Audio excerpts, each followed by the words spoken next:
Listo, estamos aquí en el stream de Refuerzo 4. Vamos a hablar de gestión de archivos y tipografía en Photoshop y en Illustrator y cómo los dos programas se pueden integrar para un flujo de trabajo más eficiente.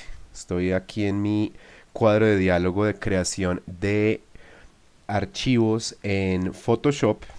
Tengan presente que la recomendación general cuando estamos haciendo gestión, no solo de archivos, sino de cualquier otra cosa, es no le den clic como a la loca, sino deténganse un momento a leer las prestaciones de lo que ustedes están creando. Por ejemplo, voy a crear un archivo que sirva como de prueba, que esté al tamaño en el que necesitamos nuestros materiales para presentación, sea pública o interna. Entonces voy a cambiar de píxeles a milímetros, voy a darle el tamaño de tabloide extendido que va a tener un ancho de 305 por 457.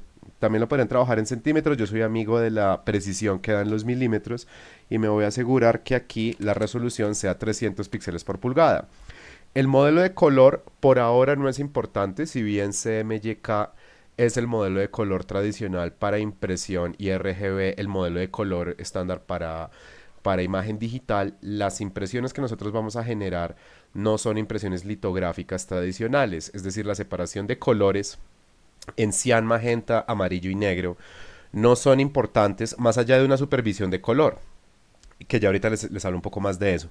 Entonces podemos trabajar desde color RGB y vamos a poder imprimir bien. Le vamos a decir crear y aquí entonces ya tengo un archivo que yo puedo utilizar. Voy a ponerle nombre de una vez para que yo tenga una ruta ya exacta a la cual yo pueda llevar documentos y que yo pueda llamar en otro programa. Entonces vamos a hacer aquí brevemente un boceto de cómic. Obviamente pues no voy a pasar mucho tiempo haciendo un cómic completo, pero pues vamos a darle una apariencia pues de algo pues.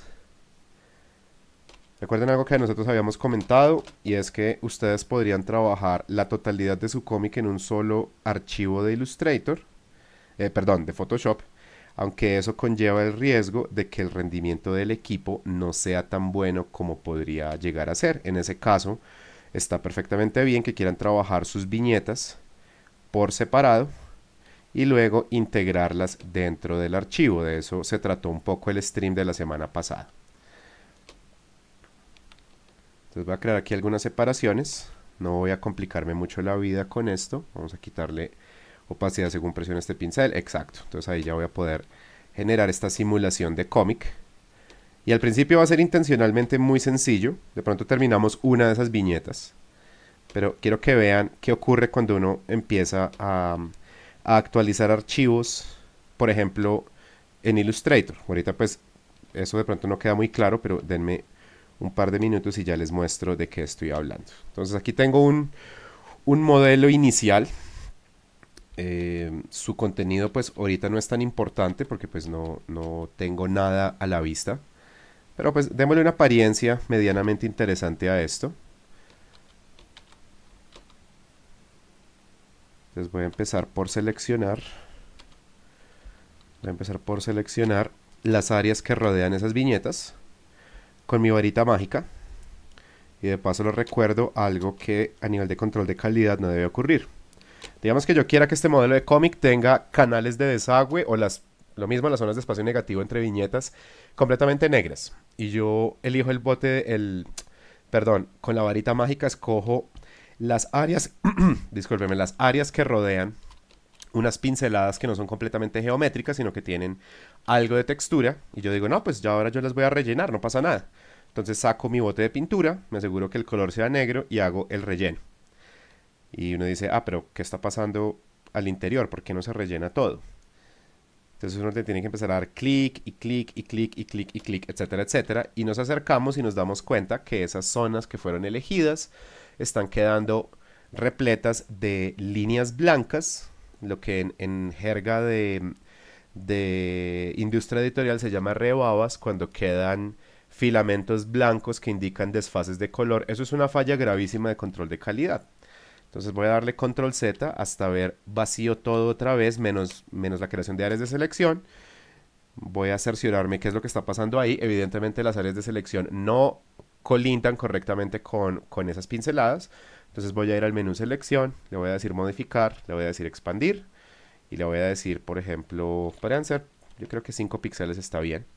Y ahora yo no voy a rellenar con el bote de pintura, en parte porque se crea este problema. Quiero que de un solo golpe quede todo relleno y que no vayan a quedar como esos mordisqueados. Entonces recordemos que cambiamos no a bote de pintura, sino a la herramienta gradiente, asegurándonos que tenga 100% de opacidad, que no tenga modo de fusión y que sea gradación lineal y no radial.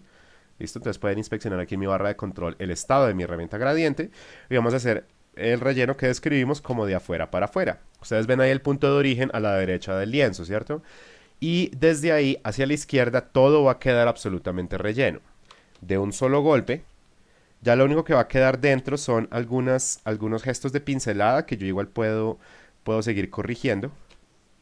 Pero no voy a tener esa falla de control de calidad donde todo me va a quedar o mordisqueado o lleno de líneas blancas. Eso parece sencillo y sobre todo parece superficial, como pues sí, yo relleno o con el bote de pintura o con gradiente, pero el relleno de gradiente va a tener una apariencia mucho más completa. El relleno de bote de pintura, sobre todo si se combina con la herramienta varita mágica, se va a prestar para muchos errores en la apariencia de la pieza. Entonces tengan presente eso. Por ejemplo, al momento de pintar personajes, al momento de hacer colores planos para escenarios, es mejor que utilicen la herramienta gradiente y no la herramienta de eh, bote de pintura.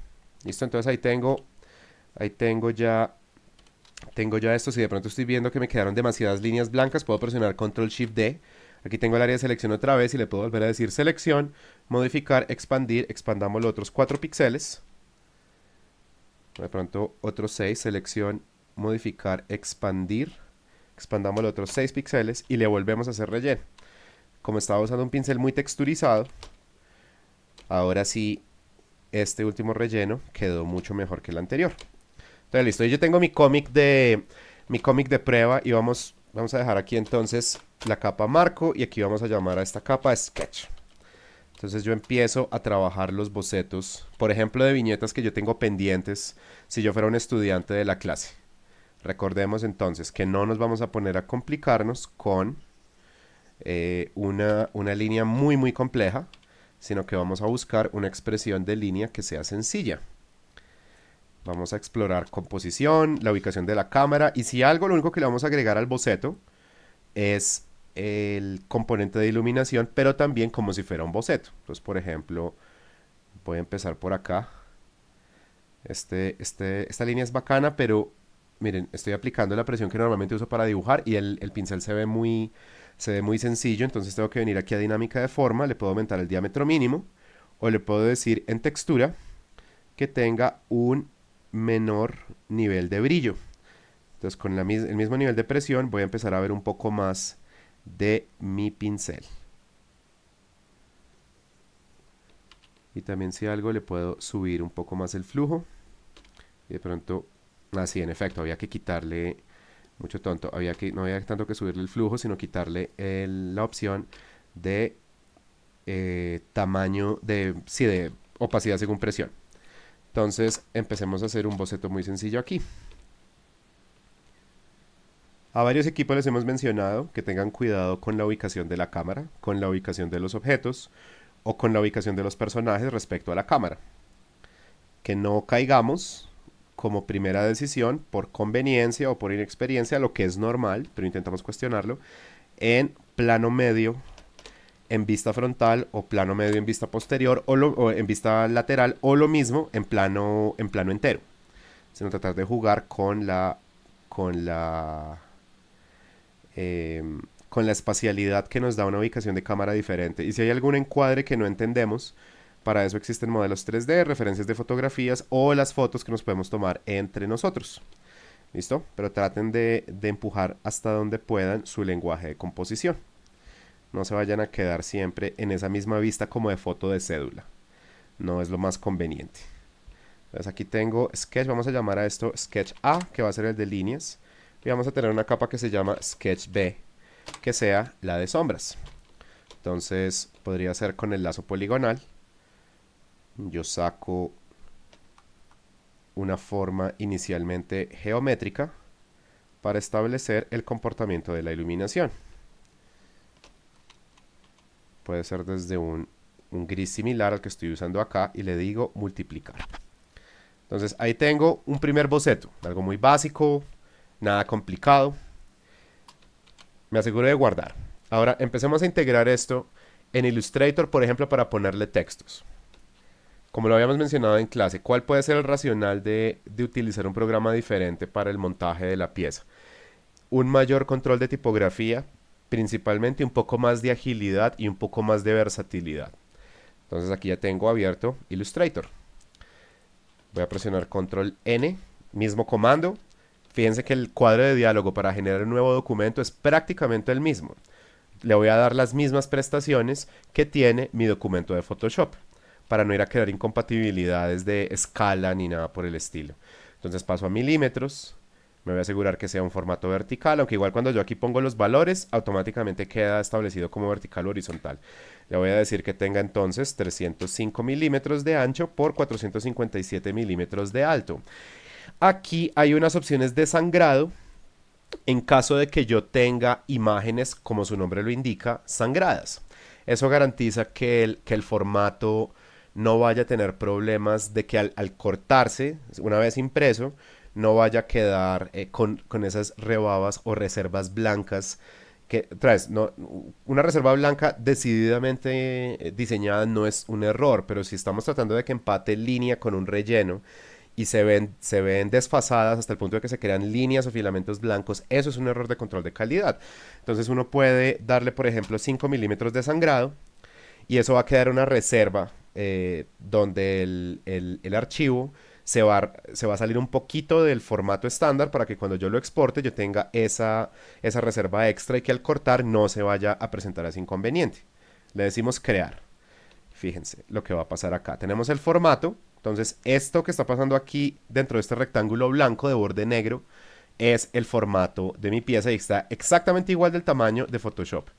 Pero lo que está pasando entre el límite exterior del formato y esta nueva margen roja es el área de sangrado. No todo el mundo la necesita, pero si están planeando que haya imágenes que rompan el formato de su página, sí sería bueno que tuvieran una reserva para sangrado. Entonces volvamos un momento a Photoshop. Vamos a llamar al Photoshop aquí dentro. Yo vengo aquí e inspecciono con el comando tamaño de imagen o Control Alt y la tecla I latina el tamaño del lienzo. El tamaño del lienzo por defecto siempre va a salir en píxeles. Entonces nos aseguramos aquí que diga milímetros. Nos damos cuenta que, y no se preocupen si ustedes escriben una cifra y después Photoshop se las pasa como una fracción. Eso se debe a que como yo no había escrito 304.97, yo había escrito 305, pero como Photoshop interpreta todo para que se entienda en píxeles, él encuentra como esa mínima fracción, pero es una fracción de centésimas, a veces de milésimas, de incluso de un milímetro. Entonces, pues no, es una fracción irrelevante, mejor dicho.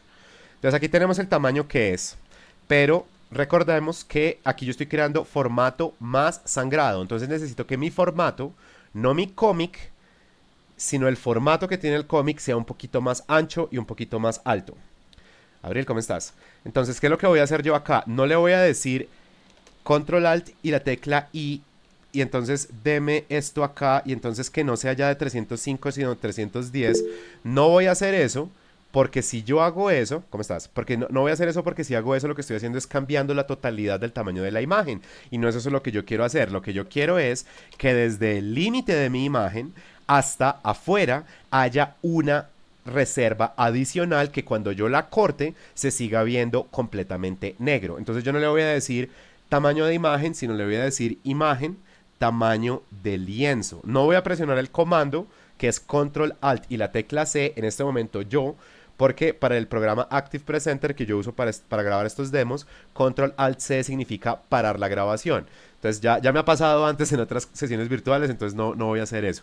Recordemos otra vez, no es que el archivo se haya pasado a píxeles, sino que Photoshop tradicionalmente despliega el tamaño de los lienzos y los archivos en píxeles. Entonces aquí yo le digo, muéstreme el tamaño en milímetros y pasemos de 305 a 310 y de 457 a 462 y le decimos OK.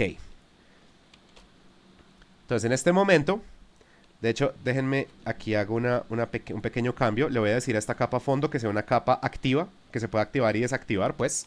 Que no sea la capa fondo. Cuando vemos la capa fondo bloqueada y con nombre en itálica, significa que es una capa que se crea por defecto en Photoshop.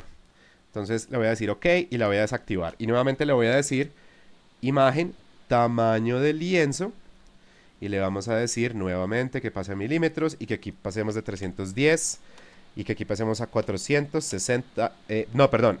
Aquí estoy cometiendo un error. Discúlpenme, yo soy así atolondrado. No le debo decir que pase de 305 a 310, porque eso sería darle 2,5 milímetros a cada lado. Tengo que darle 5 milímetros a cada lado. Y tengo que darle 5 milímetros arriba y 5 milímetros abajo. Entonces, no, lo que vamos a hacer es pasar de... Vamos a pasar de 305 a 315 y de 457 a 467. Cosas de ser descuidado, como a veces lo soy yo, un poco despelotado. Entonces fíjense lo que acaba de pasar ahí. El cómic, miren por ejemplo la viñeta queda exactamente igual, porque yo no estoy cambiando la totalidad de los píxeles de todas las capas, que es lo que ocurre cuando yo hago alteraciones en el comando y en el cuadro de diálogo tamaño de imagen. Yo cambié el tamaño del lienzo, entonces todo lo que yo ya había puesto mantiene la constancia de su tamaño y sus características, no se está remuestreando, solo que el marco contenedor se hace o más grande o más pequeño. Y ahora yo simplemente vengo a marco, activo la varita mágica, le digo selección, modificar, expandir y lo voy a expandir, puede ser 3 píxeles y saco mi gradación lineal,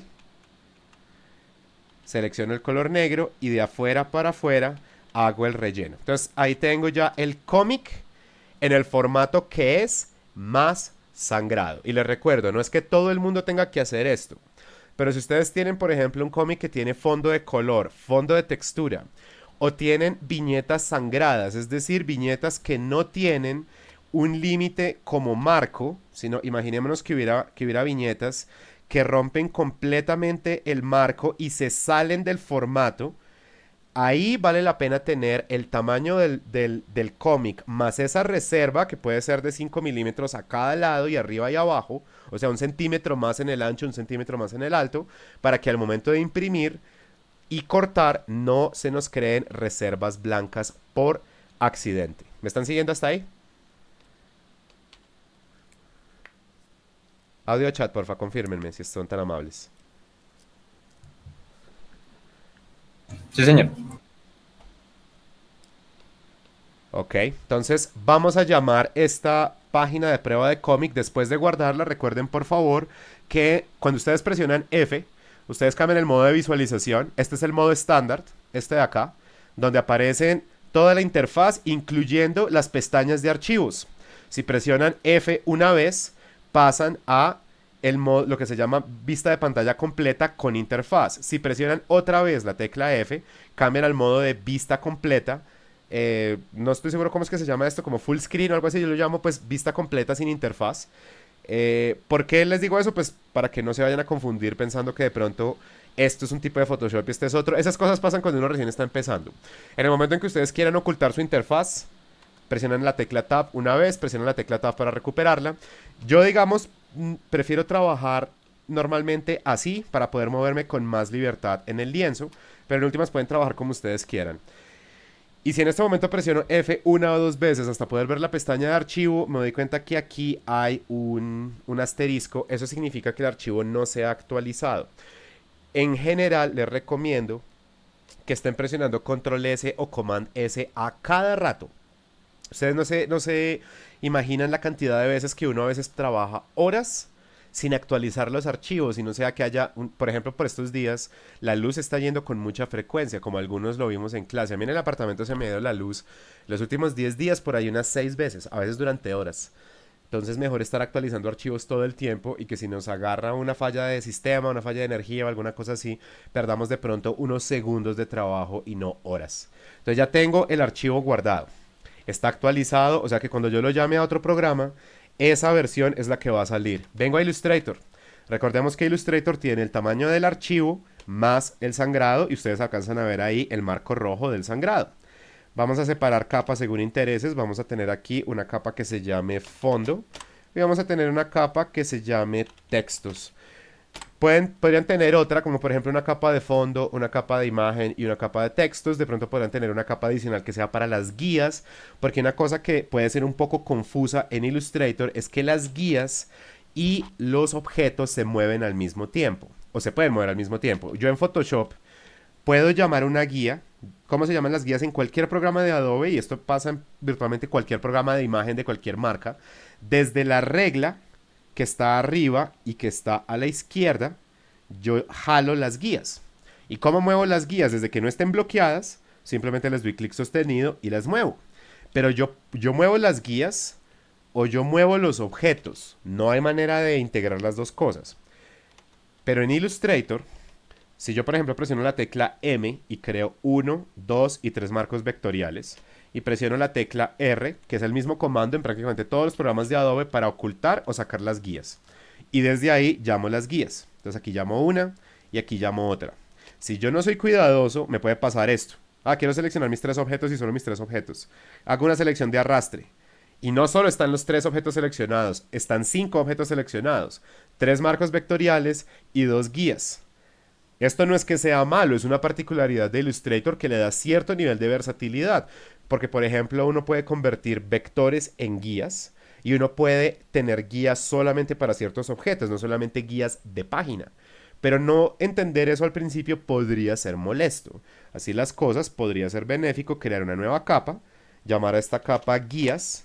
Y en Illustrator las cosas se pasan muy rápido de capa a capa. No vayan a caer, por favor, en la primiparada de decir, ¿este objeto dónde está? Está en la capa textos, nos damos cuenta porque está seleccionada la capa textos y está este cuadradito, que no es que sea rojo siempre, sino es el cuadradito de indicación de la capa. Si yo, por ejemplo, me parara en la capa fondo y creara un óvalo o un círculo vectorial, cuando esos objetos están activados, tanto el color indicador del objeto como el highlight de la capa, como este cuadradito, tienen el color indicador de la capa, que es este que aparece acá. En cualquier momento podemos decirle doble clic y decirle, deme otro color indicador porque sí.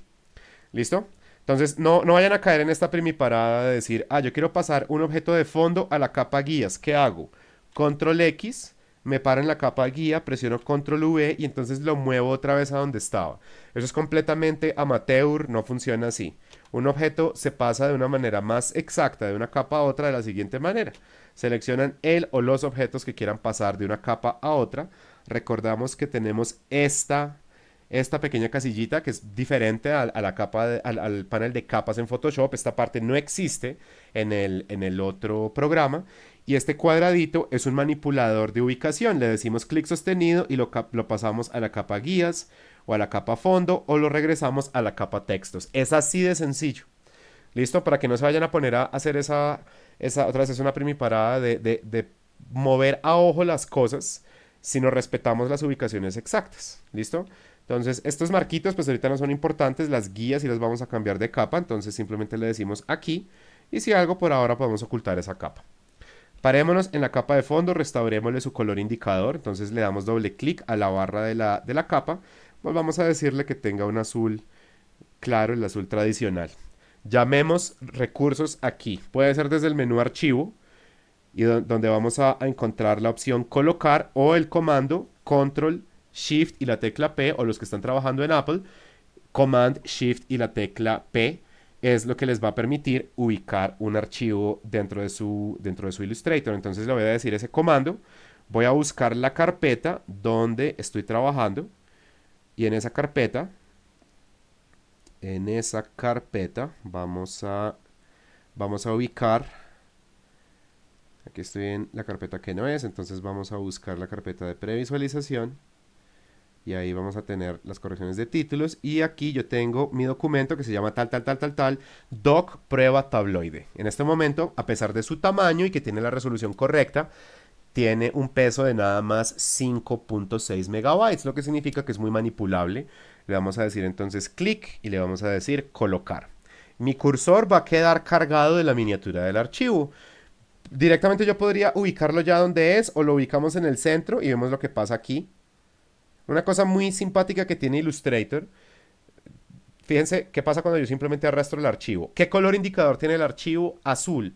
¿Por qué? Porque está en la capa de fondo. Si yo lo cambiara a la capa de textos, el color indicador cambia a rojo. Lo regresamos a la capa de fondo. Illustrator tiene por defecto, discúlpenme, activada una opción que se llama guías inteligentes, que no es lo mismo que esto. Esto es una guía común y corriente.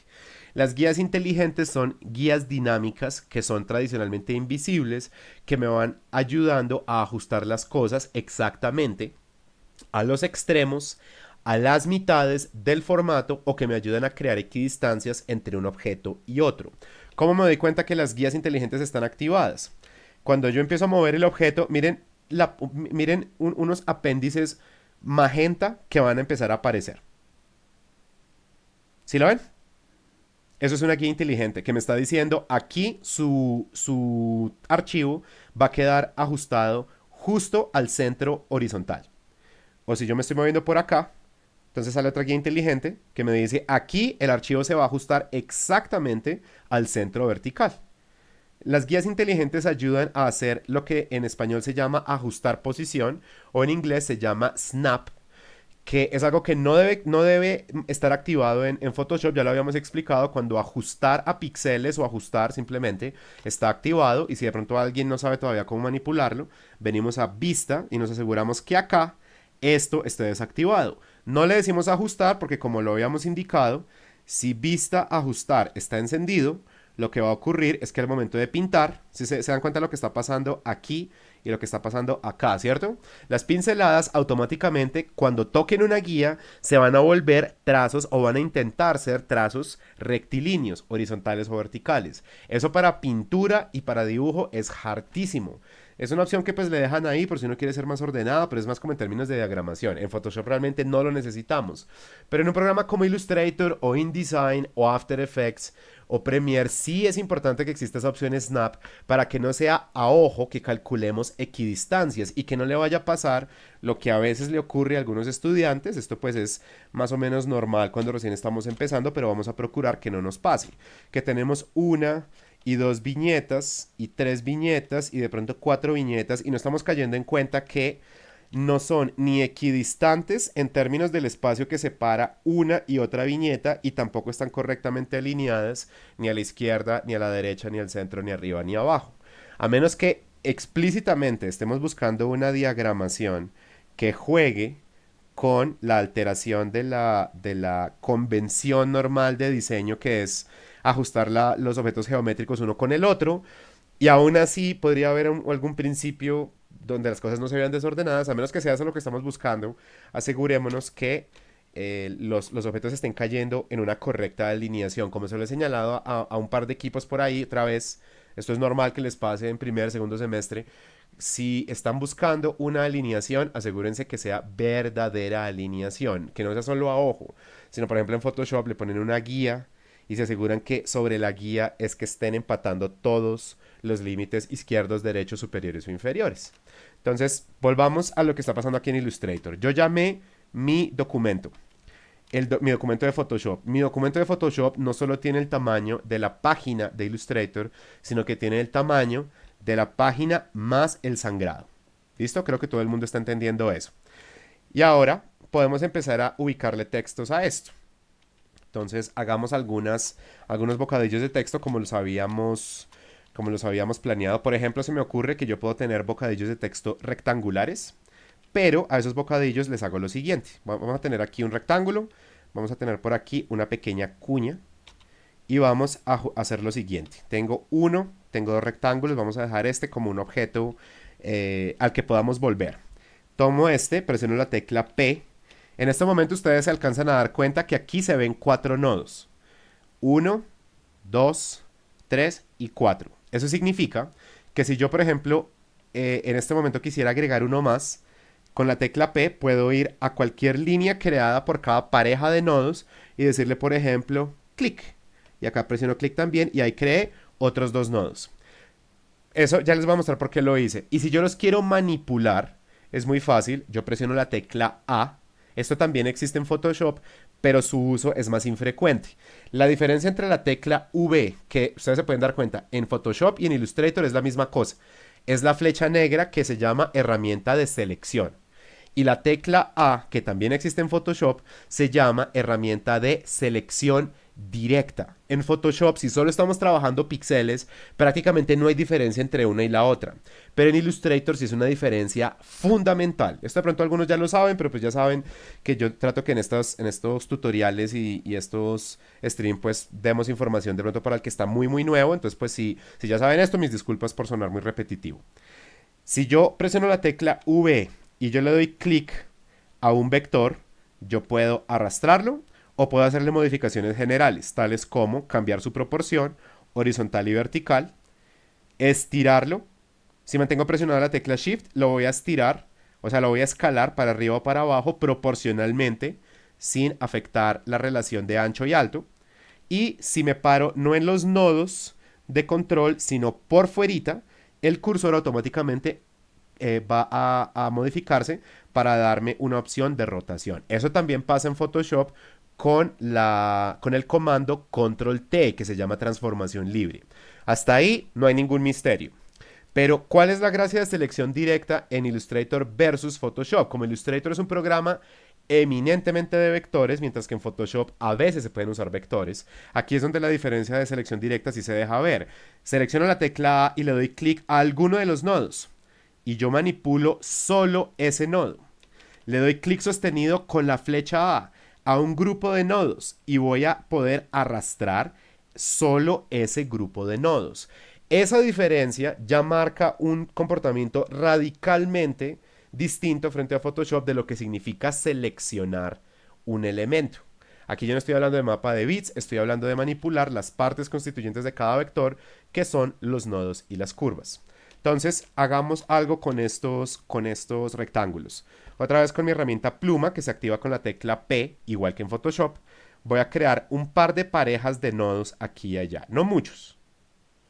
Y una vez haya hecho eso, también quiero que se den cuenta que yo estoy ubicando esas parejas de nuevos nodos en posiciones asimétricas en cada uno de los lados de ese rectángulo.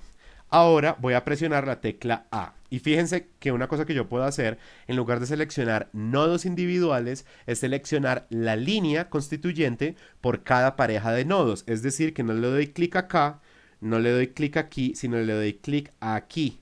Y eso es lo que voy a mover. Lo mismo por acá, lo mismo por aquí, lo mismo por acá. Y ahí tengo un marco o un bocadillo de texto que tiene una apariencia más trapezoidal. Por eso también fue que yo dejé este aquí, que igual, eso es una maña mía. A mí me gusta mucho que los lienzos sean como, ¿cómo se llama? Como escritorios de trabajo. Mi escritorio de trabajo, o sea, pues yo soy una persona ordenada, pero yo no tengo todo, ¿cómo se dice? Como clínicamente limpio, ¿sí? Digamos, yo les muestro acá cómo está ahorita mi escritorio de trabajo. Y mi escritorio de trabajo por acá está mi celu, por ahí hay un borrador extra, por ahí tengo un parlante, por ahí hay algo de cinta, post-its, esto es donde yo escribo mis listas de tareas todos los días, por ahí está mi billetera, por ahí tinta, allá hay unos marcadores. Entonces, yo no soy o sea, yo soy una persona ordenada, pero no, pues ordenada en el sentido de tener las cosas donde se necesitan, pero no ordenadas tipo como por casa de porcelana, pues. Yo soy muy amigo de tener recursos extra alrededor. En Photoshop también dejo versiones adicionales, dejo versiones originales de las cosas y solo cuando yo voy a dejar un entregable para la productora, entonces borro todo lo que no sea el entregable como tal. ¿Tienen que hacer eso? No, pero por ejemplo, si quieren crearle versiones a esto, bien podrían sacarle una copia o podrían decir, ¿sabe qué? Présteme este rectángulo otra vez, cambiémosle su proporción, presionemos la tecla A para crear directamente un trapecio de una vez, como para crear un parlamento un poquito más cuadradito, y ahora présteme solamente uno y 2. Uy, perdón, ahí me equivoqué. Voy a presionar con el mouse para que sea más exacto. Uno y 2. Y voy a presionar uno y 2 y ya, ese va a ser la modificación de este bocadillo de texto, como para que tengan un poquito más de variedad. Pero pues por ahora no son bocadillos de texto, sino podrían ser más bocadillos como de narrador, pero para eso yo dejé esta pequeña cuña, entonces puedo decirle a este vector de acá y a este de aquí, los tengo seleccionados, por si acaso voy a bloquear la capa de fondo, porque acuérdense que es muy fácil hacer esto, y sin darnos cuenta empezamos a manipular todo el tiempo, cuando eso no es lo que debe pasar. Entonces voy a bloquear la capa de fondo, a la cuña, este pequeño fragmento de triángulo y a este marco trapezoidal les voy a decir Alt sostenido, miren cómo cambia el cursor, flecha de selección normal, que es la tecla V, Alt sostenido, me crea un duplicado, ahora los junto, digamos que aquí venga la primera cortina de texto, entonces junto esto, y vengo a mi panel llamado Busca Trazos. Recuerden por favor que cualquier panel que no encuentren en cualquier programa de Adobe lo van a encontrar en el menú Ventana y que en todos los programas de Adobe la única ubicación de comandos que va a cambiar es el menú Ventana, o más bien el listado interior del menú Ventana. Todo esto queda igual en árabe, en chino, en francés, en portugués, lo que sea, pero esta lista siempre en todo programa de Adobe va a ser una lista en orden alfabético. Entonces si uno menciona un panel como alinear o como busca trazos o lo que sea y no lo encuentran,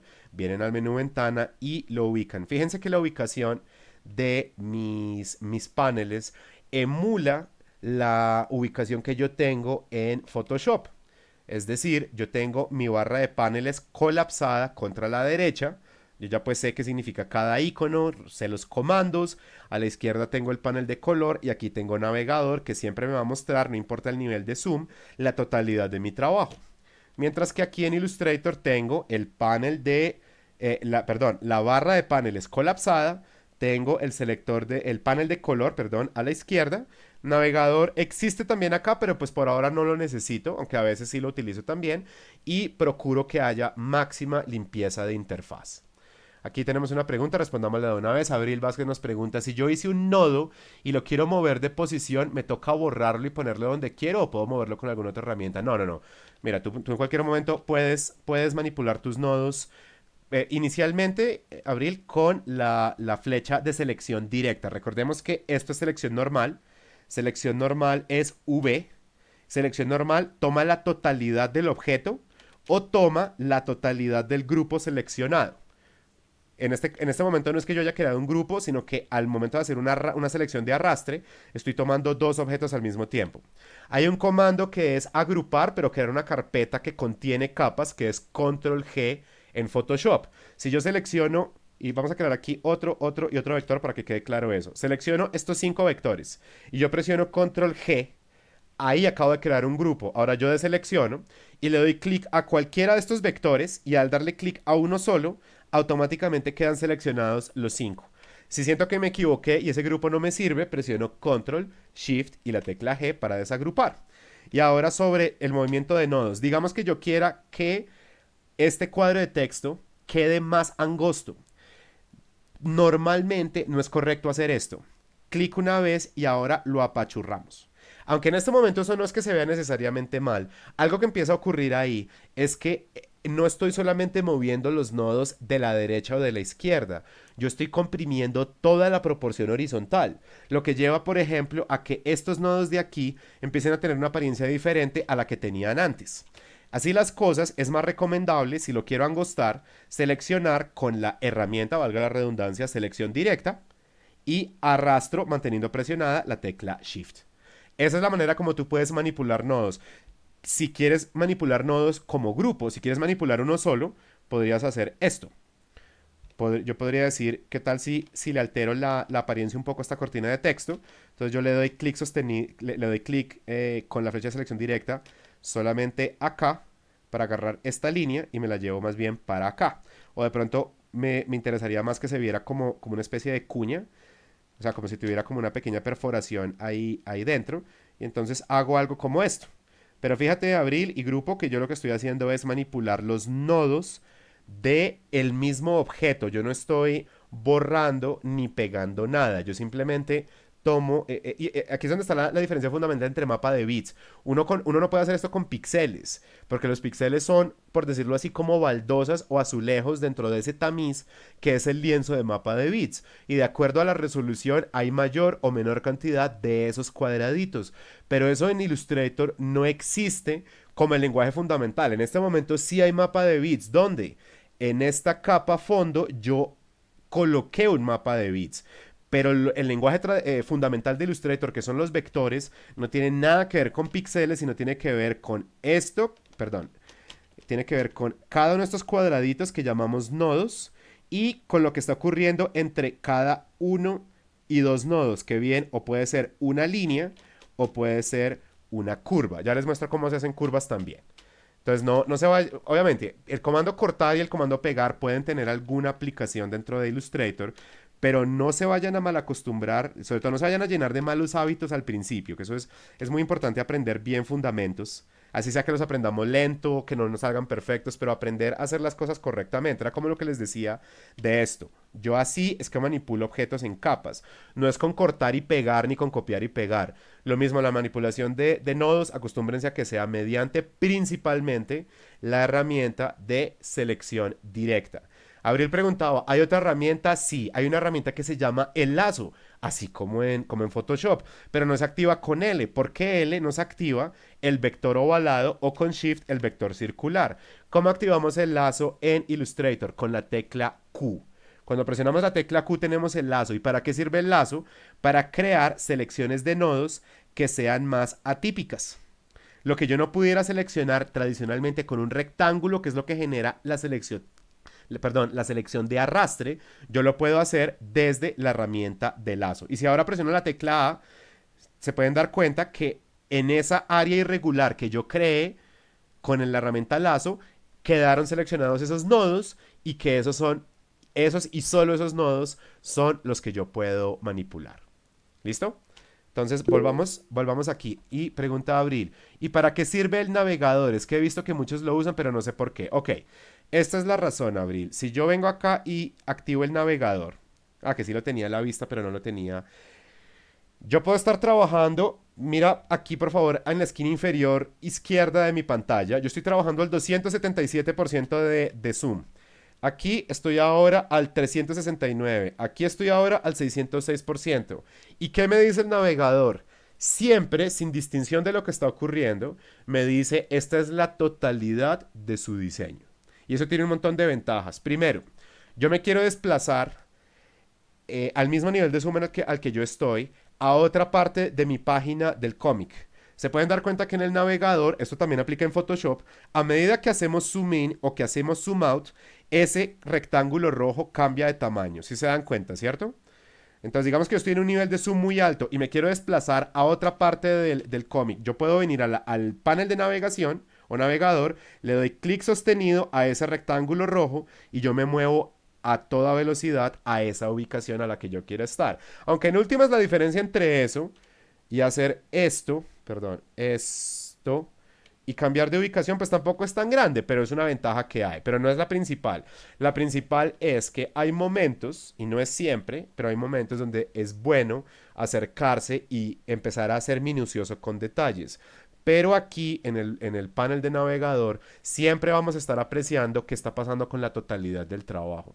A mí me dieron una lección hace como 5 años de pintura digital. Pues yo estaba tomando cursos de óleo, de dibujo de figura humana y vi un año de pintura digital.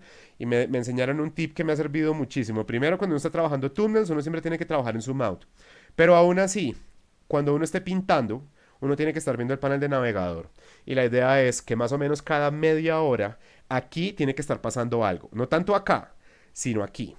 Y si no está pasando, significa que probablemente estamos trabajando mal. De nuevo, esto no aplica a vectores, esto no aplica a diagramación, esto es como una mecánica artesanal para pintura digital. Y es que a medida que vamos pintando, si estamos pintando bien, es decir, representando la luz, representando contrastes, representando atmósferas, en lugar de estar haciendo cositeros con veladuras y haciendo como rayitas y rayitas y rayitas y rayitas, si estamos pintando con una mecánica coherente, rápidamente acá en el panel de navegador se deben ver los cambios. Y si no es así, deberíamos revisar si tenemos que trabajar más desde zoom out, cambiar la transparencia del pincel, cambiar el pincel o cambiar la mecánica con la que estamos pintando. Ese tip fue súper salvavidas y me enseñó mucho sobre cómo entender mejor flujo de trabajo. Pero el resumen es siempre ver como una panorámica lo que sea que estamos trabajando. Eso nos permite juzgarlo como thumbnail, nos permite ver si como thumbnail tiene legibilidad, si el contraste se lee bien, algo de lo que yo hablo con todo el mundo. Por ejemplo, cuando hemos hablado de los collages de Megan, el panel de navegador es o un juez muy prejuicioso o un buen amigo que le dice a uno, el contraste le está quedando mal o el contraste le está quedando bien, mire aquí en mi panel el thumbnail de su trabajo y desde ahí uno puede ayudar a juzgar mejor las cosas. Entonces es bien útil, pero es más una herramienta de visualización, no es tanto una herramienta de control de vectores ni nada de eso. Es algo que nos ayuda a entrenar mejor la vista. ¿Listo? Entonces volvamos aquí a este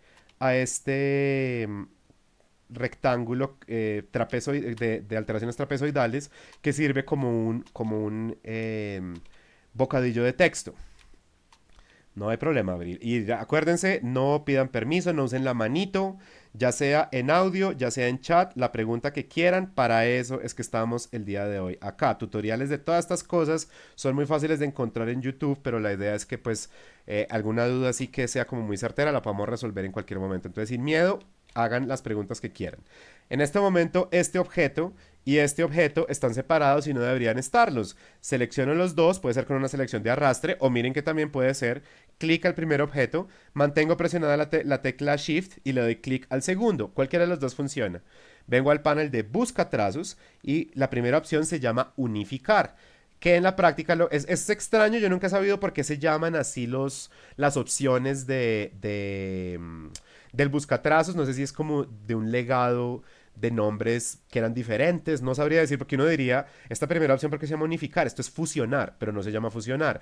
La segunda opción se llama menos frente, pero en realidad miren lo que ocurre con la segunda opción. Aquí le pongo un vector diferente, que tiene que estar encima. Selecciono la segunda opción y voy aquí al buscatrazos, donde debería decir cortar o intersectar, pero se llama menos frente, ¿y qué hago yo?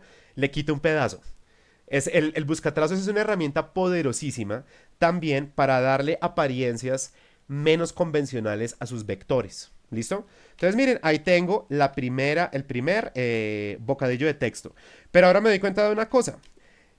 El marco hay una pregunta, ya la voy a responder. Aquí tengo el bocadillo de texto.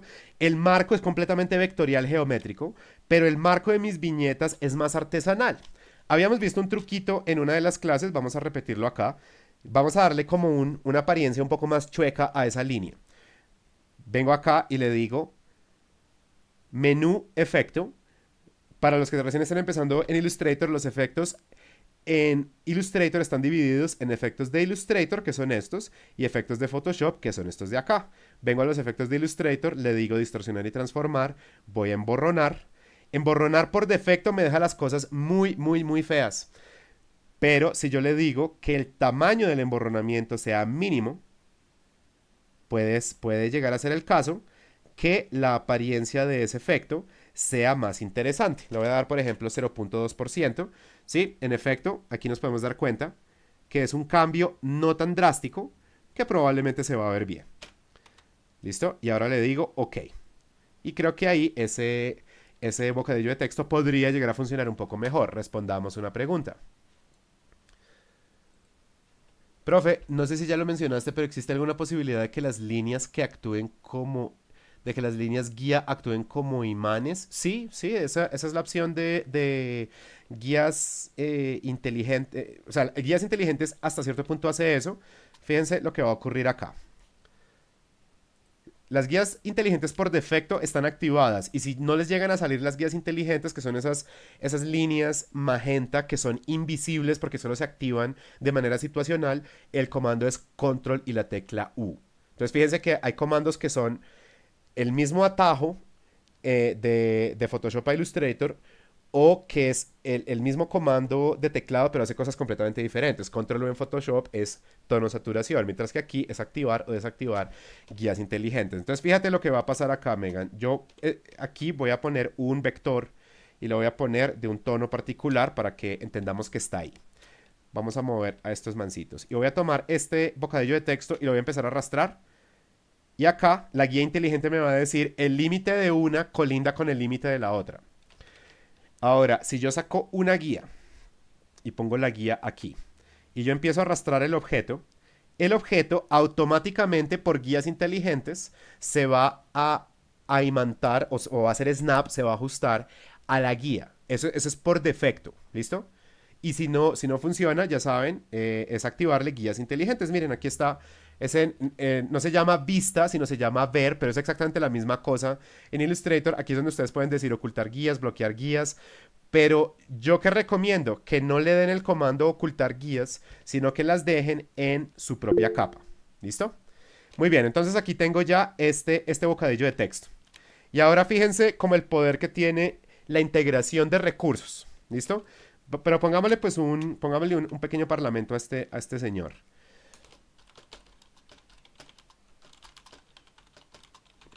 Aquí tengo un texto.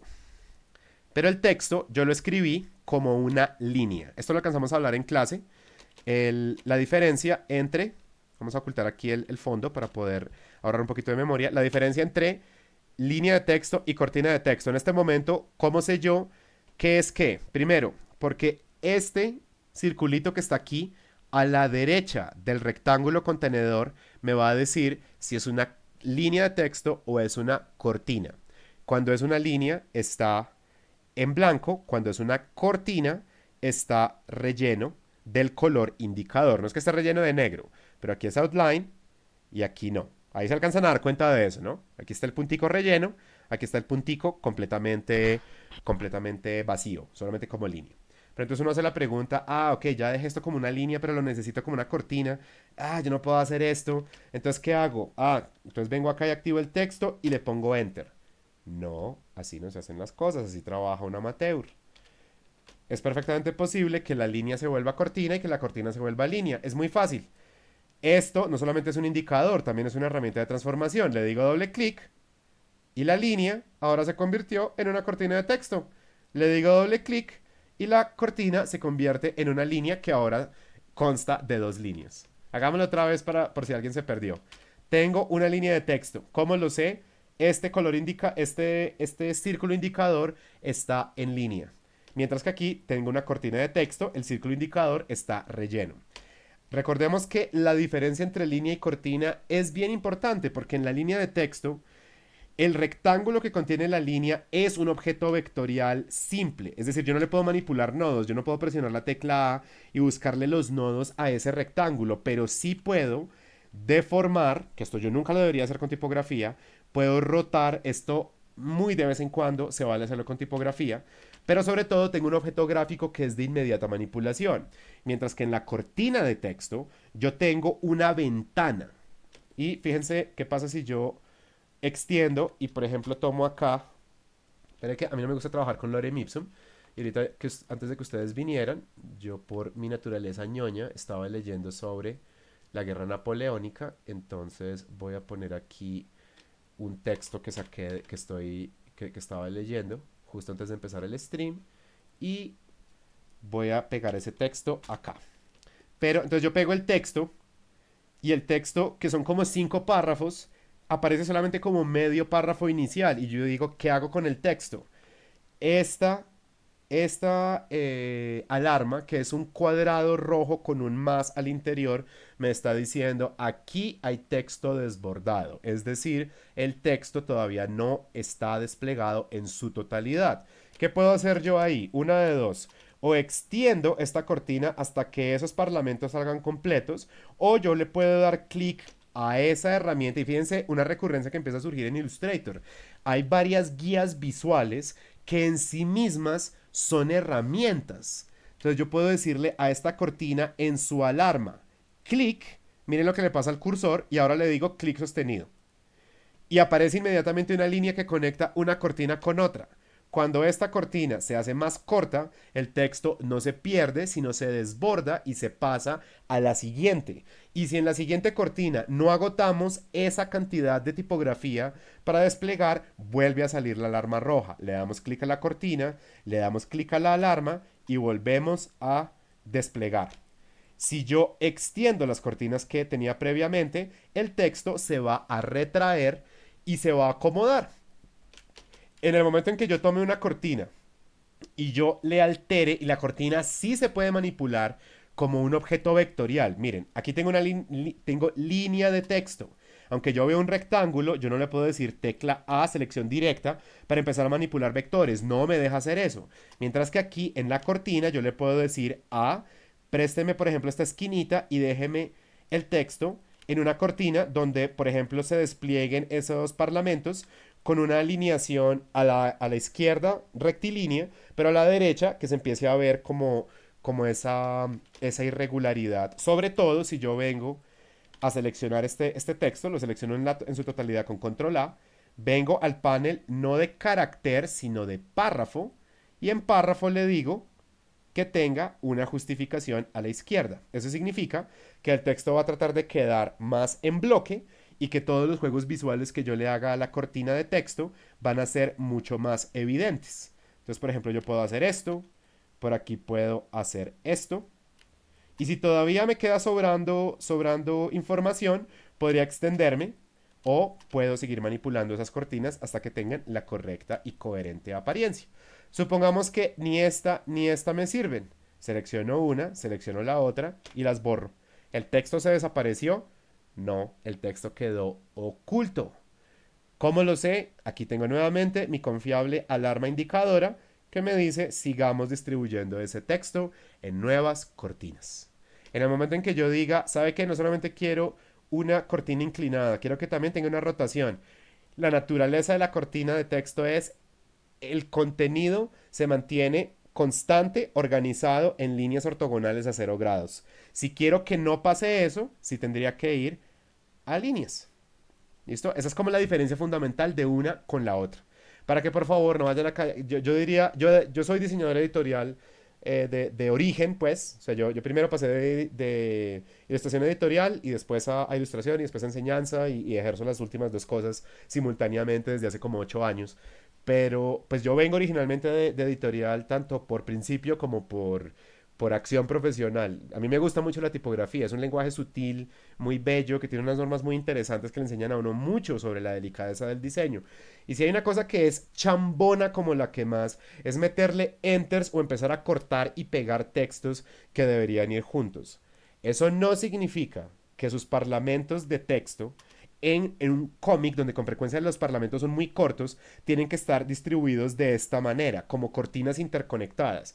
Pero si este es el parlamento que va aquí dentro, pues muy sencillo, yo vengo a la línea, le digo doble clic para convertirla en cortina y empiezo a jugar con 2 o con 3 líneas y no solo con eso, sino con las características del texto. Entonces la interconexión de párrafos de pronto no la necesitan para esto, pero si de pronto alguien se quiere aventurar a hacerse un documento de proceso, que es parte de la entrega del proyecto, diagramado en Illustrator, que es perfectamente válido, la manera de distribuir textos sería mediante cortinas, no mediante párrafos diferenciados como líneas.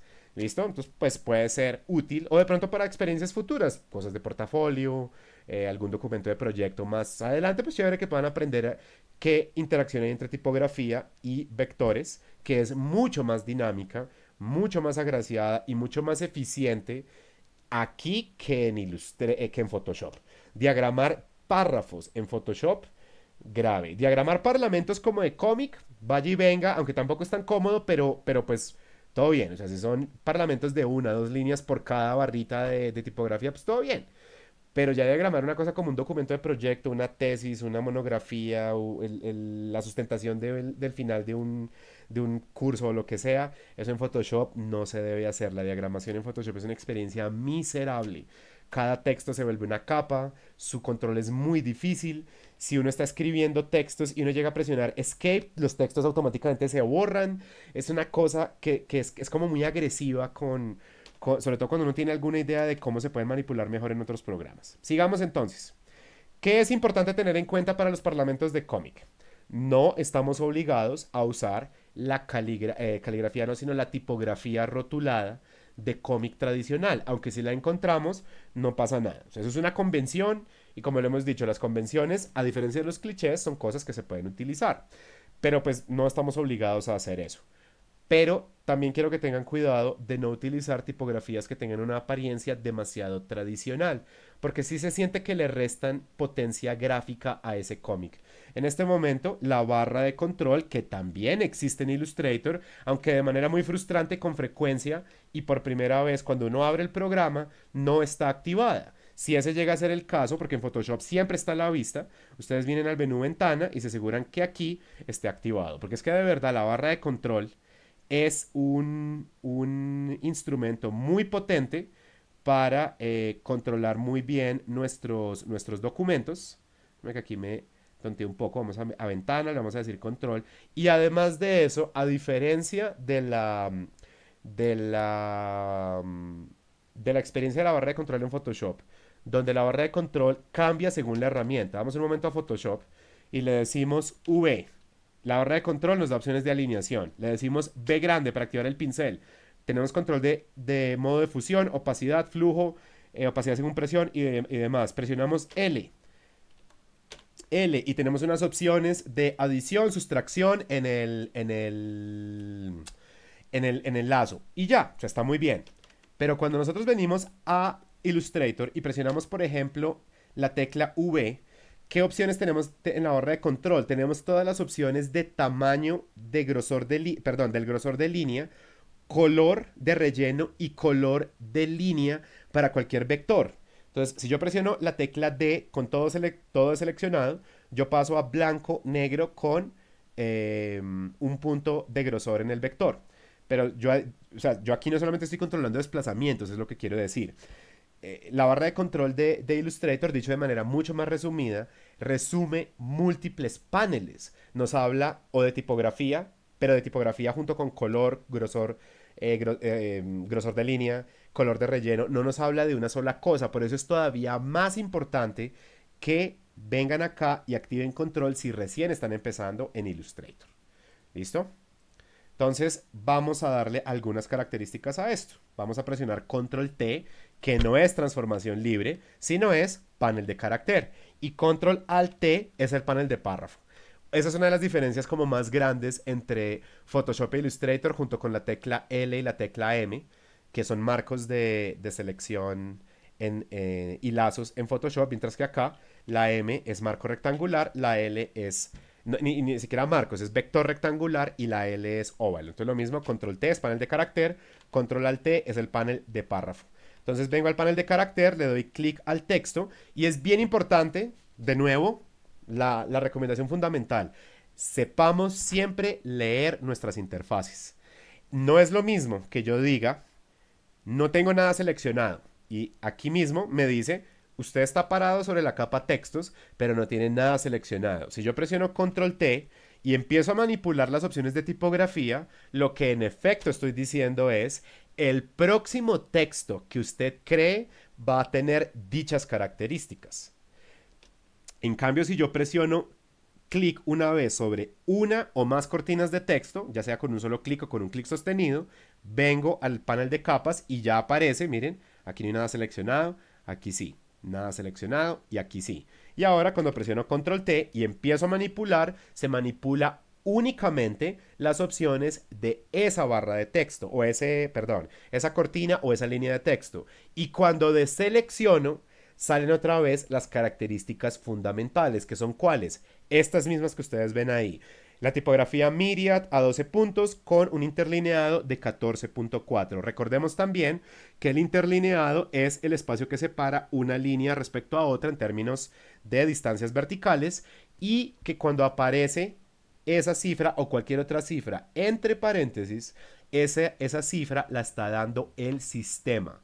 Hasta en eso toca empezar a refinar la vista cuando leemos las interfaces. Si aparece una cifra o un nombre entre corchetes ya saben, son los que son corchetes esto. O por lo menos pues Es un tipo de corchete porque hay otro, yo sé que hay otra categoría que es un poco más florida, pero cuando aparezca texto encerrado estos dos caracteres, pues que aquí los estoy simulando con vectores, puede ser en Illustrator, Photoshop o lo que sea, lo que aparezca entre corchetes es información faltante. Por ejemplo, una tipografía que no encuentra el sistema aparece entre corchetes. Cuando algo aparece entre paréntesis, es una cifra automáticamente generada por el sistema. La recomendación tradicional, no tenemos tiempo para hablar de todas las normas de tipografía, pero suele ser que no nos quedemos con esas cifras porque suelen ser una precondición que con frecuencia no está considerando el uso que le vamos a dar a esta tipografía en esta aplicación. Entonces, yo le puedo decir a esto, quiero que usted cambie a texto centrado. Vamos a buscar aquí en nuestra categoría, en nuestra pestaña de textos, donde no solamente podemos ver las listas de familias tipográficas, sino vemos la previsualización de su apariencia. Eso también es muy importante.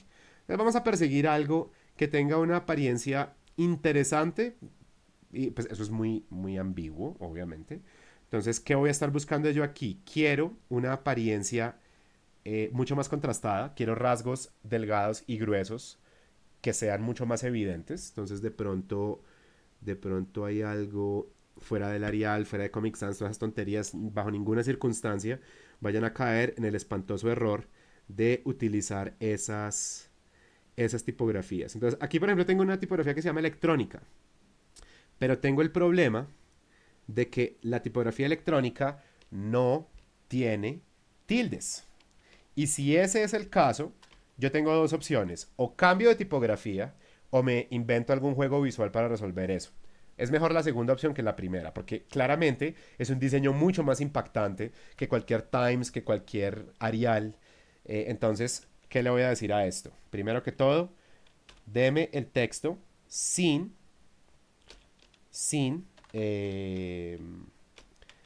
acentos. Segundo, deme el texto completo. Y después yo me voy a inventar las tildes.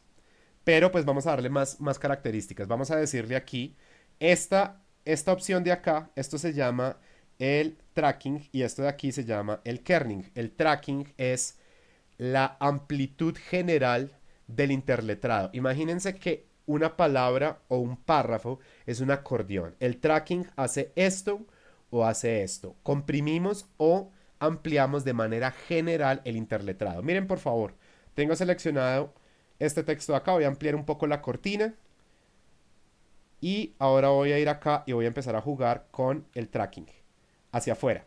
Ustedes se pueden dar cuenta que, como les decía, de una manera elástica la totalidad del texto se va a empezar a alterar. Este tipo de juegos para un texto clásico, digamos, de un libro, como una novela o algo así, o un reporte académico, nunca se deberían hacer, pero la característica del Parlamento de cómic es que en su brevedad y en su impacto visual sí permite hacer muchos juegos visuales. Por ejemplo, que haya una tipografía para cada personaje, eso no es obligatorio, pero es una posibilidad de expresión visual. Entonces, en este momento me gustaría jugar al revés, vamos a compactar los textos un poco. Vamos a decirle entonces que se reduzca, puede ser por allá menos 15. Ahora, esta otra opción, entonces ya saben, tracking es el interletrado general. ¿Listo? Como si fuera un acordeoncito. Esta opción que está a la izquierda se llama kerning y el kerning es el interletrado o más bien es el espacio que divide cada pareja de letras. Entonces, por lo general, uno tiene que venir acá y decirle, quiero que me dé o un kerning métrico o que me dé un kerning óptico. Y lo que va a ocurrir es que la distancia que hay entre la P y la A va a ser diferente a la distancia que hay entre la E y la S. Eso tiene que ver ya mucho con las opciones sutiles de tipografía. Entonces, si no se quieren meter con eso, no lo hagan.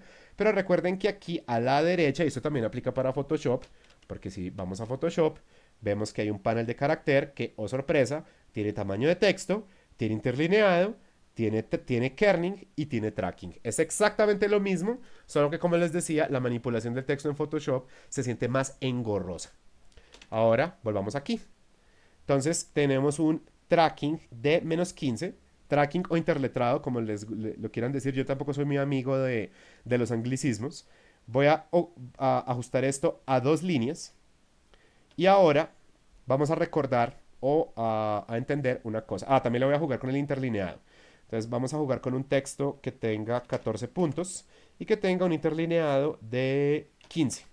Entonces vamos a ajustar esto.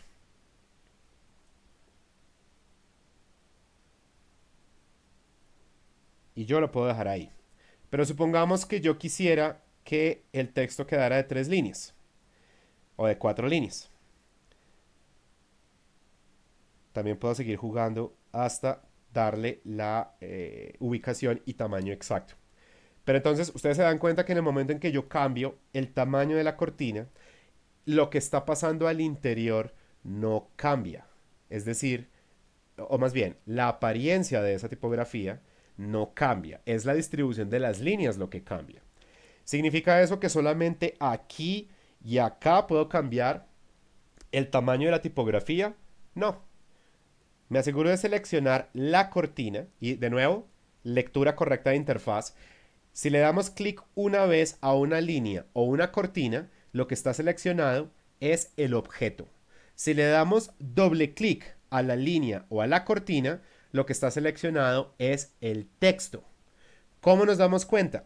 Desaparecen los nodos indicadores y creo que ustedes alcanzan a ver ahí que está parpadeando una línea vertical, como pasa por ejemplo en Word. Esa se volvió la metáfora de como de la máquina de escribir, como de aquí es donde va a tocar la tecla.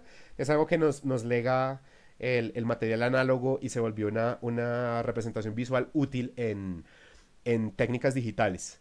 Entonces, para que tengan bien presente qué significa manipular el texto o manipular su contenedor. Con frecuencia, ese tipo de pequeños detalles se nos salen de las manos y al no saber dónde hacer clic o dónde no hacer clic o qué hacer para pasar de una cosa a otra, nos empezamos a equivocar. Entonces, por ejemplo, alguien no sabe cómo manipular la cortina, lo tiene así, entonces empieza a meterle enters a las cosas. No, aquí tengo seleccionado, tengo activado el texto. Yo puedo seleccionar, puedo escribir, puedo borrar, etcétera, etcétera. ¿Cómo paso otra vez a la cortina como objeto? Presiono una vez la tecla Escape. ¿Cómo vuelvo a activar? Doble clic o presiono Escape, presiono la tecla T y al interior, miren que el cursor cambia. Aquí está afuera, aquí está adentro. Aquí está afuera, aquí está adentro. Le doy clic una vez y ya. Ese tipo de pequeñas cosas al principio pueden ser muy significativas para empezar a adquirir un correcto flujo de trabajo. Entonces les decía, uno no se tiene que quedar con la cortina del tamaño que es. Si vamos a escalar la cortina, no manipular la apariencia del texto como líneas, sino la totalidad de la cortina, presionamos la tecla S y miren lo que se va a activar aquí en la barra de herramientas. S nos activa una herramienta que se llama, si no estoy mal, escalar. Herramienta escala. Mantenemos presionada, eso sí, por favor, bajo ninguna circunstancia vayan a cometer esta tochada. Eso es, si hay una cosa que revela un carácter amateur, es hacer chamonadas con tipografía. Qué pena, pero es así. No solo es que yo venga de industria editorial, sino pues como un conocedor hasta cierto punto de las sutilezas de todo esto. Yo soy alguien que cree firmemente en que una muy buena ilustración con una mala tipografía se disminuye por completo, así la tipografía sea el 1% del área del texto. Entonces no vamos a hacer manipulaciones aleatorias de la apariencia de la tipografía. ¿Listo? Entonces presionamos la tecla S, mantenemos presionada la tecla Shift y aumentamos o disminuimos el tamaño de ese texto. Entonces, por ejemplo, yo aumento su tamaño. Bueno, ahí me está haciendo... Es que con tablet puede pasar que uno como que jale por accidente. Vectores en tablet no es tan chévere, entonces asegúrense de que tengan el mouse a la mano. Por ejemplo, para picar nodos, a veces uno quiere hacer esto con la pluma. Clic, clic, clic y clic. Pero con el mouse es muy fácil, pero con tablet con frecuencia pasa esto. Clic, clic, clic y clic. ¿Qué es lo que está pasando ahí? Yo aquí no estoy haciendo nodo, clic para quedar línea recta, sino que por accidente estoy haciendo esto. Nodo, clic sostenido para crear las palancas de control. Nodo, clic sostenido por accidente, crea palancas de control y me crea curvas. El problema no es que sean curvas, sino que si yo quiero algo geométrico y me sale curvilíneo por accidente, significa que mi herramienta hardware, no está funcionando tan bien. Ese siempre ha sido como uno de los problemas de tablets versus vectores. Y yo tengo una buena tablet, no tiene nada que ver con el modelo, como pasa por ejemplo con el lazo poligonal en Photoshop. Tiene que ver con que esto no está pensado tanto para trabajar con tablet digital. Cuando uno está queriendo ser como muy cositeros y puede ser un poquito un poquito molesto. Además hay otra cosa que puede ocurrir y es que uno a veces presiona clic sostenido y el clic sostenido no se lo reconoce como uno quiere que lo reconozca desde el lápiz digital. Entonces, si tienen que alternar lápiz con mouse, háganlo. Entonces tengo aquí este parlamento. Voy a volver a cambiarle la distribución de líneas.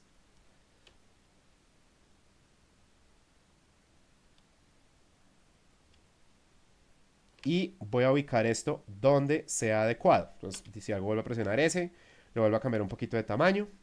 Y hablamos entonces de las tildes. Como no son tantos textos, no hay nada de malo con que uno diga, pues ahora sabe qué, presiono la tecla M, saco un pequeño rectángulo que recuerde las características gráficas de la familia tipográfica que elegí y lo pongo donde corresponde. Y si algo, para evitarme problemas y curarme en salud, creo que mejor que estén separados. Para evitarme problemas y curarme en salud, ¿cuál sería el problema más común? Que yo mueva esto y eso no se mueva. Que mueva esto y eso no se mueva. Puedo tomar tanto la cortina de texto como su parlamento, como las dos tildes. Y cuando las tengo seleccionadas, presiono Control G para crear un grupo que con un solo clic se mueva a donde yo quiero que esto se mueva. Y me voy ahorrando problemas. Ahora terminemos mostrando por qué hay otra ventaja en la integración de varios lenguajes para generar un proyecto. Que igual es opcional porque esto pide un poquitico más de máquina. Ya saben que si quieren hacer todo desde Photoshop o si les toca hacer todo desde Photoshop, no pasa absolutamente nada. Yo no voy a revisar sus originales en términos de siga el procedimiento correcto o algo así. No, esto es un procedimiento que se puede hacer, nos da flexibilidad de trabajo, pero nos pide un poquito más de máquina. Entonces miren lo que va a pasar acá. Hay un panel que se llama enlaces, donde empezamos a ver que estamos integrando dentro del Illustrator. Ya saben que si no lo encontramos a la vista, aunque aquí ya está, pero si no lo encontramos, o si lo ocultamos o no sabemos dónde está, podemos ir al menú ventana y buscamos enlaces, que aquí ya estaba. Enlaces en este momento me muestra que aquí hay algo que está siendo vinculado dentro del Illustrator que se llama tal doc prueba tabloide.psd. Cuando yo le doy clic a esto, me doy cuenta aquí de sus características. Miren que aquí me dice el modelo de color, me dice la ubicación del archivo, me dice la característica que tiene, su tamaño en lienzo, me dice su peso en megabytes. Entonces, el panel de enlaces me permite supervisar lo que yo esté pegando ahí. Supongamos que ustedes quieran llamar varias viñetas a un solo Illustrator, que es algo que pueden hacer. Desde aquí pasaría eso. Tampoco es como para meterles miedo, como que, uy, se les va a caer el computador o algo así. Pero pensemos, por ejemplo, en un computador así como muy torta, como ya sabemos cuáles, que tengan por ahí 4 gigabytes de RAM. Esto de pronto se va a volver un poco más engorroso de trabajar así. De pronto sería mejor hacerlo solo desde el programa más estable, que ciertamente Photoshop es muchísimo más estable que Illustrator. No es que se les vaya a caer a cada rato, pero tiene más posibilidades de caerse Illustrator que caerse Photoshop, sobre todo en Windows. Hace unos años era como trabajar en un campo minado en Illustrator. Uno llamaba una imagen que daba una visualización de altísima resolución, se sobrecargaba mucho el archivo, uno empezaba a hacer cualquier desplazamiento, pum, inmediatamente se colgaba. Y además Illustrator tradicionalmente no tiene opciones de recuperación automática de archivos. Creo que eso ha cambiado con el tiempo. Pero una época donde usted no había grabado y a usted se le caía el Illustrator, baila, usted perdía absolutamente todo. Mientras que en Photoshop con frecuencia, desde que no haya muchos archivos abiertos, usted está trabajando, desde que el archivo haya sido guardado por primera vez, se le llega a caer el Photoshop y usted vuelve a abrir el programa, no el archivo, sino el programa. Y deja que corra y que haga la recuperación automática, con frecuencia le recupera lo que estaba trabajando menos 10 minutos por ahí. Eso es una opción muy bacana que hasta el día de hoy tiene Photoshop, pero Illustrator a veces con eso es draconiano. Yo tengo historias de horror con esto donde uno está haciendo el proyecto, uno no cae en cuenta de guardarlo a tiempo, se le cae el equipo y el archivo por alguna razón se corrompe. Y uno lo trata de abrir y el berraco archivo reporta errores y uno quedó ahí. Y uno ya no puede hacer nada. Esas cosas pasan. Entonces, pues, para que nos curemos en salud, no solo para nuestra clase, sino para cualquier experiencia, ustedes tienen correos institucionales. Y además de eso tienen correos personales. En el correo institucional, en el Drive, asegúrense no solo de los trabajos de previsualización, sino de lo que sea que estén trabajando. Dejen los editables. No estoy hablando de las carpetas para la clase para que yo las revise. En carpetas suyas. Asegúrense de usar esa caja de correo como una especie de bodega donde ustedes puedan dejar sus editables. Cosa que, igual ojalá no pase, toco madera, pero uno nunca sabe cuándo un equipo saca la mano, una memoria o una tarjeta de video saca la mano o cualquier cosa similar y que uno diga, no perdí la totalidad de mi trabajo, sino perdí de pronto un día, de pronto una hora, de pronto unos minutos, porque siempre estoy actualizando mis copias externas. Esas son buenas prácticas, uno nunca sabe cuándo algo malo puede pasar. Y pues acordémonos de la ley de Murphy, todo lo que pueda salir mal, saldrá mal, sobre todo cuando el tiempo apremie, como pasa al final de un semestre. No es por echarle la sal a nadie, pero pues hay imprevistos que son muy feos y pues hay que tratar de mitigarlos por nuestra cuenta. Entonces vamos ahora sí a la parte final de esta sesión. Yo tengo aquí un Photoshop que está vinculado, yo lo puedo activar en el sentido de que yo puedo manipularlo hasta cierto punto. Yo no voy a trabajar el Photoshop desde Illustrator, pero sí puedo decir, por ejemplo, qué pasa si yo revinculo. Si digamos, yo estoy trabajando en Windows y yo guardé en mi Drive o en mi USB el Illustrator y el Photoshop y voy a trabajar a un Mac y yo pego mis archivos en ese Mac. Por defecto, el programa va a buscar el archivo en la misma ubicación donde estaba. Entonces, por ejemplo, usuarios, Pepito, carpeta proyecto tal, el PSD. Pero en el Mac se llama usuario, escritorio y no hay carpeta. Entonces, al principio, sobre todo entre sistemas operativos, podría decir, oiga, yo no encuentro esto. Entonces, otra vez, uno no cae en la primiparada de borrar el archivo y volverlo a llamar, sino uno desde acá le dice, o bien reenlazar, o uno le puede decir actualizar. Y ya, si hay algún tipo de incompatibilidad en el archivo, aquí van a empezar a aparecer alarmas. Por ejemplo, miren lo que va a ocurrir a continuación. Vengo a Photoshop, voy a borrar aquí este matachito y en Sketch A me voy a inventar un par de bocetos, así en 5 minuticos, de nuevas viñetas. Entonces, recordando siempre esa naturaleza más dinámica de la composición que quiero que persigamos en el tiempo que tenemos disponible para el curso y pues también que lo tengan como una lección para sus vidas futuras en otros proyectos. Vamos a buscar siempre que la cámara sea medianamente interesante. Composición es un tema muy largo, yo tampoco voy a decir que sea el gran experto en ese tema, pero sí voy a decir que es algo que sí, siempre voy a decir es que es un tema que me interesa muchísimo, lo estudio con frecuencia y trato de analizarlo siempre en todo proyecto mío y de estudiantes. Trato de imponer la idea de que se vuelva un interés que todos debemos estudiar. Entonces vamos a procurar que esa cámara haga algo interesante tanto en ubicación como en la ubicación de fuentes de luz, como en las líneas de dirección que configuren los personajes, etcétera, etcétera, etcétera. ¿Listo? Entonces vamos a inventarnos por acá, por ejemplo, un picado. Un picado que además sea un poco más extremo. Entonces un personaje que está siendo visto desde arriba. Una vista que siempre va a ser muy desafiante. Incluso en la versión más estática del personaje va a ser complicado que se vea bien. Cuando el personaje tiene cierta expresión corporal va a ser todavía más complicado que se vea bien, pero bueno, es una prueba muy básica y ya. Entonces tenemos más información y vamos a darle también más información a la iluminación. Vamos a decir que nuestra fuente de luz está teniendo también un comportamiento significativo en estos bocetos de nuevas viñetas. Entonces, por ejemplo, que esté pasando algo como esto. Y vamos a rellenar. Entonces ahí tengo algo de información extra en este muy básico, rudimentario boceto de cómic. Por si acaso también voy a hacer esto. Solamente para que sea mucho más evidente lo que va a pasar. Entonces, ya tenemos información nueva en este cómic y vamos a presionar control S. Nuevamente desaparece el asterisco aquí en la pestaña del nombre del archivo y cuando volvemos a Illustrator nos dice hay enlaces que han sufrido modificaciones. ¿Quiere actualizarlos automáticamente? Por ahora le voy a decir no. Entonces, ¿qué pasa por defecto? Como le dije no me actualice, el enlace sale con una alerta. La alerta amarilla me dice que algo en la condición del archivo ha cambiado. Cuando la alerta es roja, lo que me está diciendo es el archivo no lo encontramos. Y eso pasa por ejemplo, en InDesign, pasa también en cualquier, creo que también pasa en After y en Premiere.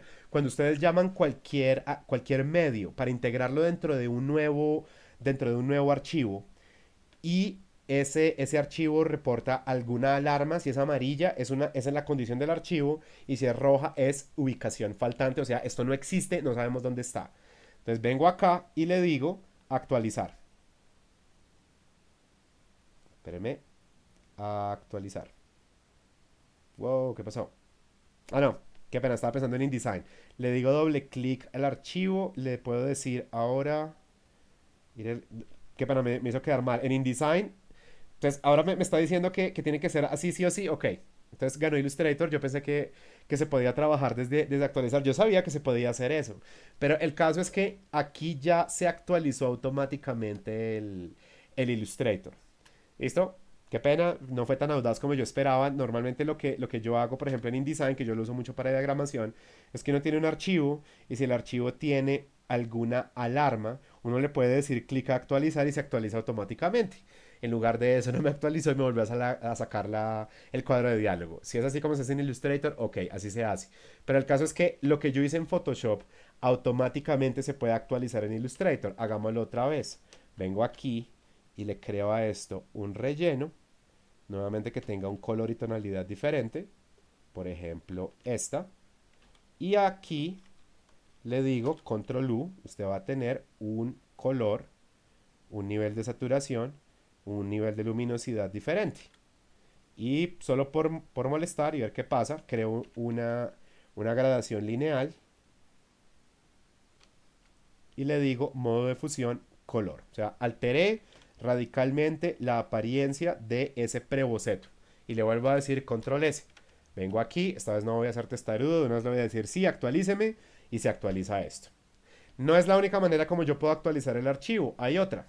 Yo puedo venir al panel de enlaces, ya saben, enlaces, no recuerdo si tiene, creo que si tiene, no, estaba pensando también en InDesign que tiene un comando, no tiene comando en Illustrator, pero ya saben, si no está a la vista, menú ventana, panel de enlaces, le puedo dar clic aquí, no acá necesariamente, aunque de las dos maneras funciona. Aquí lo dejo activado o aquí ya queda activado. De cualquiera de las dos maneras funciona. El primer botón de derecha a izquierda se llama editar original. Le digo clic y automáticamente vamos al Photoshop. Entonces aquí vengo y creo una nueva área de selección. Rellenémosla de un tono más amarillento, verde amarillento. Le digo control S y cuando vengo aquí automáticamente me va a pedir que yo actualice esto.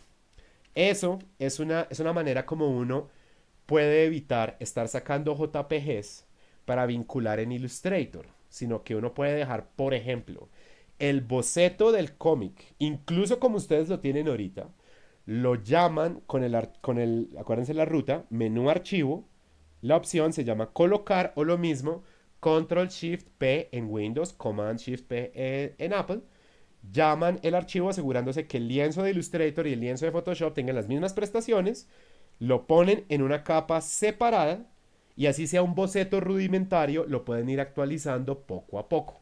Recordarán la semana pasada que hablábamos de que uno puede no tanto trabajar todo el cómic de un solo tacazo en un solo PSD, sino ir trabajando viñeta a viñeta y después sacando copias planas de esas viñetas y llamándolas para que queden en ese Illustrator. En ese Photoshop. Eso lo pueden ir haciendo, entonces a medida que vayan actualizando este cómic maestro, por decirlo así, desde varios archivos de Photoshop, el Illustrator automáticamente se va a actualizar o les va a decir, mire, tal cosa que está en tal ubicación se está actualizando, quiere que cambiemos la vista y ustedes pues le dicen que sí y se va a ir renovando esa previsualización. Cuando llegue el momento, simplemente le van a decir archivo, le van a decir guardar como y, venga, les muestro el cuadro de diálogo. En el cuadro de diálogo guardar, que empezando, yo aquí casi cometo un error bien simpático. Yo no he grabado esto por primera vez. ¿Ve? Lo que significa ser atolondrado. Demo maqueta cómic. Le digo guardar. Entonces esto queda como Illustrator 2020. Illustrator sí es muy quisquilloso con versiones. Entonces, por ejemplo, si el equipo va a trabajar el mismo archivo de Illustrator, asegúrense por favor que aquí esté en una versión heredada anterior. Podría ser CC o podría ser CS6. Como normalmente en segundo semestre no van a estar usando efectos muy avanzados, no pasa nada con que sea una versión más vieja de Illustrator. ¿Por qué les indico esto? Porque ustedes pueden tener un Photoshop CC o un Photoshop CS6. Y pues no hay ningún problema si lo abren en Photoshop CC 2020. O pueden tener un Photoshop 2020 y lo van a abrir en CS6. El Photoshop va a abrir, pero si tiene alguna opción que sea muy avanzada, cosas como de 3D o cosas así, le va a decir, estas capas no se reconocen, son de una versión más avanzada, se van a desactivar, pero el archivo se deja manipular. Pero Illustrator es re jodido con esto. Si una persona en el equipo tiene 2019 y otra persona tiene 2020, quien quiera, la persona que tiene 2019 no va a poder abrir el archivo inmediatamente posterior. No lo deja abrir. Sale un lienzo en blanco lleno de textos que dice archivo no compatible. O sea, no deja manipular absolutamente nada. Es una cosa un poco harta que tiene Illustrator, no estoy seguro por qué hasta el día de hoy es así, pero es así. Entonces asegúrense, porfa, si el archivo va a ser compartido o si no están seguros si ustedes de pronto tienen versiones más avanzadas de lo que pueden trabajar en la universidad, no lo guarden como la última versión, sino guárdenlo como una versión. Puede ser CS6, va a tener la gran mayoría de opciones que tiene el Illustrator moderno. ¿Listo? Entonces yo le voy a decir esto, ahí sale una alarma que dice ciertas cosas que no van a ser compatibles, bla, bla, no pasa absolutamente nada, le digo ok, y eventualmente cuando esto esté totalmente terminado, yo haré dos cosas, solo por buenas prácticas, todo esto de acá, todo esto que es mi material de prueba, yo lo borro. Eso en últimas no afecta para nada cuando uno vaya a imprimir en un archivo. No pasa absolutamente nada desde que uno lo exporte correctamente. Pero por buenas prácticas y por aligerar el tamaño en megabytes del archivo final, todo lo que no sea dicho archivo final para visualización y presentación, yo lo borro. ¿Listo? También incluso, de nuevo, estos son ni siquiera hábitos, son hasta mañas mías. Yo con frecuencia creo capas de bocetos dentro de Illustrator donde va todo esto, que no es tanto que sea basura, sino son elementos de prueba. Y luego los paso a las capas que sí sean correctas. En últimas, esos son hábitos. Lo que sí les recomiendo es que no vayan a caer en un error muy frecuente de los que inicialmente piensan como Photoshop.